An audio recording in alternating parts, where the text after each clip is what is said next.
Untuk itu kita nak bersama dengan rakan kita di Melaka pula ya untuk lintas langsung cerita pagi hari ini bersama dengan Nur Amalina Abdul Halim yang sudah bersedia bersama dengan tetamunya di sana. Silakan Nur Amalina. Silakan. Baik, Mac dan juga Ismail, saya pasti anda dan juga penonton-penonton Selamat Pagi Malaysia merindui suasana di Melaka ni, apatah lagi untuk menyelusuri Sungai Melaka. Dan pagi ni saya bawakan kepada anda, saya berada di atas kapal Mendam Berahi ini untuk kita sama-sama menyelusuri Sungai Melaka ini, yang mana salah satu agensi yang terlibat untuk memastikan kelestarian Sungai Melaka ini terus terpelihara adalah Perbadanan Pembangunan Sungai dan Pantai Melaka PPSPM. Dan pagi ni bersama dengan saya adalah Ketua Pegawai Eksekutif PPSPM iaitu Datuk Murad Hussein. Baik Datuk, seperti mana saya wawarkan tadi, mungkin Datuk boleh kongsikan kepada penonton-penonton Selamat Pagi Malaysia kenapa mereka yang datang ke Melaka ini wajib menyelusuri Sungai Melaka. Terima kasih Melina. Baik. Pertamanya saya trademark Sungai Melaka ni, kalau datang Melaka tak lengkap tanpa pergi kepada Sungai Melaka. Ini bermakna menyelusuri Sungai Melaka seolah-olah kita menyelusuri sejarah negeri Melaka dan sejarah negara. Kerana pelancong-pelancong yang datang ke Melaka, bila naik river cruise, dia akan alami 3 pengalaman. Pengalaman pertama, panorama di siang hari. Di siang hari bermakna Sungai Melaka masih mengekalkan lagi ciri-ciri semula jadi. Contohnya, kita ada payu bakau. Dan habitat yang ada di situ masih kekal, seperti biawak dan monyet, burung dan sebagainya.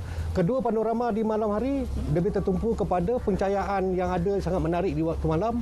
Dan yang ketiga ialah pengalaman syarat dengan maklumat-maklumat sejarah, di mana sepanjang Sungai Melaka, sepanjang 4.5 km yang ada sekarang ini, menyimpan khazanah sejarah 3 peringkat zaman kegemilangan Kesultanan Melaka bermula pada 1400 yang lalu, seterusnya zaman penjajah sehingga zaman kemerdekaan. Dan kita akan melihat banyak kesan-kesan sejarah yang ditinggalkan masih ada ketika menyusuri Sungai Melaka. Contohnya kesan daripada penjajahan Portugis. Kita lihat ada bangunan-bangunan Portugis. Kesan penjajahan daripada Belanda. Ada juga imej-imej bangunan dan monumen-monumen yang ditinggalkan oleh Belanda. Seterusnya British pun ada di Sungai Melaka. Dan tidak ketinggalan, kita berada di zaman di mananya bermula kemerdekaan diisytiharkan di sini. Berhampiran dengan Sungai Melaka pada tahun 1557 ni.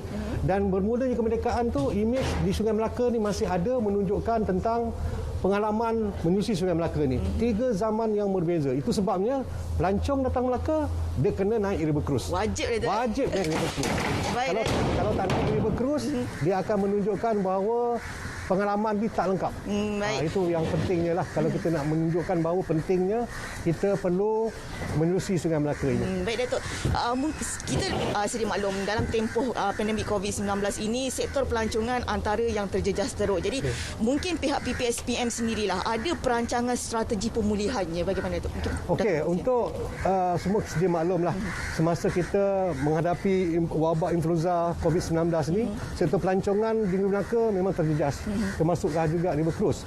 Oleh demikian, kita sedang merancang untuk mengadakan rancangan strategik pemulihan PPSPM 2001-2005. Di dalam perancangan strategi ini sebenarnya lebih ke arah untuk meningkatkan lagi sektor pelancongan khusus di river cruise, di mana 3 strategi utama. Pertama ialah memperkenalkan lagi rancangan-rancangan baru atau produk-produk baru di Melaka River Cruise.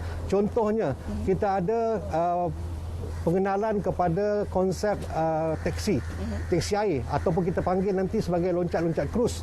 Dan keduanya, kita ada juga cadangan untuk mengadakan package dipanggil pit stop, di mana pit stop ini akan berhenti di sepanjang ada 28 jeti yang akan disediakan, di mana pelancong boleh turun dan terus naik ke dalam konsep river cruise ini.